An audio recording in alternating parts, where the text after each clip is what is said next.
रत्तम्मा नारियल की बंडी ढकेलते हुए सारा गांव घूमती है। कोई भी उसके पास नारियल नहीं खरीद रहा।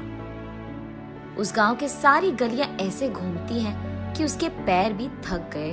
का बेटा, माँ भूख लग रहा है माँ, ऐसे पूछने पर उसे रोना आ जाता है और रत्तम्मा को पता नहीं चलता कि वो क्या करे।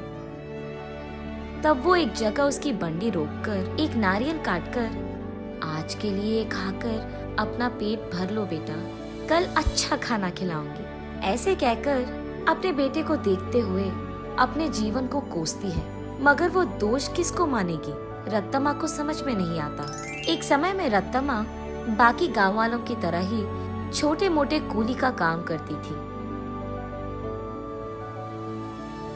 लेकिन उसे लगता है कि उसे उसका मेहनत का फल नहीं मिल रहा। इसी दुख में वो दिन गुजारती थी। कुछ ही दिन पहले रत्तम्मा का पति पी पी कर मर गया। घर के सारे पैसे वो अपने दारू में लगा दिया और घर में एक फूटी कौड़ी भी नहीं है। इसीलिए रत्तम्मा को क्या करे ये पता नहीं चल रहा था और उसे इसी बात का डर था कि वो अपने बेटे को कैसे पढ़ाएगी। एक दिन वो अपने घर के बरामदे में बैठकर यही सोचती रहती है कि वो पैसे कैसे कमाएगी। तभी फैसला करती है कि वो एक छोटा सा व्यापार करेगी। इसी सोच में वो जब सर उठाकर ऊपर देखती है, उसके घर के ठीक सामने मौजूद एक नारियल का पेड़ उसे नजर आता है। तब वो फैसला करती है कि वो नारियल बेचेगी। उसके फैसले के अनुसार ही वो अगले दिन उस गांव के जंक्शन के बीच में नारियल का एक छोटा सा बंडी लगाती है। लेकिन तब तक उसी जंक्शन पे दो और ऐसे व्यापारी थे जो नारियल बेच रहे थे। उन दोनों की वजह से रत्तम्मा का व्यापार ठीक से नहीं चलता है। इसी कारण 2-3 दिनों से रत्तम्मा की बंडी से सिर्फ 2 या 3 नारियल ही बिके थे। बाकी सारे वैसे के वैसे ही रह गए।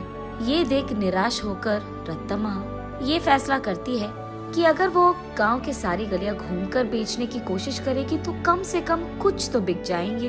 तब जाकर वो ऐसे गलियों में घूमती रही। आंखों में से निकल रहे आंसू को पोंछकर वो बस अपनी किस्मत को कोसकर घर जाने ही लगती है कि बीच रास्ते में उसे एक पाठशाला नजर आती है। उस पाठशाला के बच्चे वहाँ बेच रहे स्नैक्स को देख उस दुकान के चारों ओर घेर कर उनको खरीदने लगते हैं। ये देख रत्तम्मा का बेटा, माँ मुझे भी वो खाना है माँ, ऐसे वो भोला बच्चा पूछता है। ठीक तभी अचानक रत्तम्मा को एक अच्छी योजना सूझती है। तब वो उसके बेटे से ऐसे कहती है, हमारे पास उसको खरीदने के पैसे नहीं है बेटा, लेकिन घर जाते ही मैं तुम्हारे लिए एक बहुत अच्छी मिठाई बनाऊंगी, ठीक है?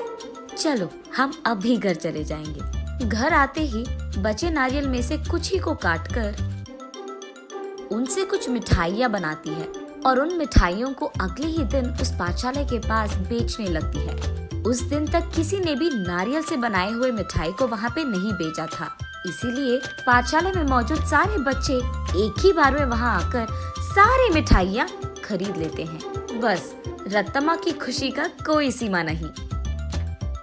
घर जाते ही वो नारियलों से दूसरी तरह की मिठाई बनकर अगले ही दिन वहाँ आकर उसे बेचती है।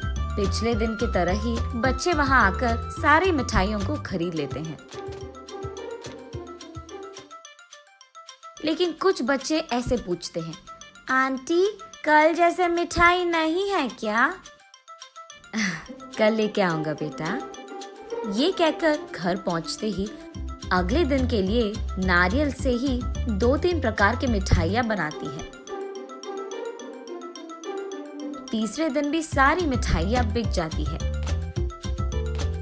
तब वहाँ मौजूद बाकी व्यापारी ये देख रत्तम्मा के पास आकर ऐसे कहते हैं, अम्मा कुछ मिठाइयाँ हमको भी बेचो, वो हमारे दुकान में बेचेंगे हम तुम्हें दुगना पैसे देंगे इनके लिए, ऐसे कहते हैं। ये सुनकर रत्तम्मा इस बार ज्यादा मात्रा में मिठाइयों को बनाकर अगले दिन वहाँ के व्यापारियों को बेचती है दुगने गुना में। बचे सारे पाठशाला के बच्चों को हमेशा की तरह बेचती है।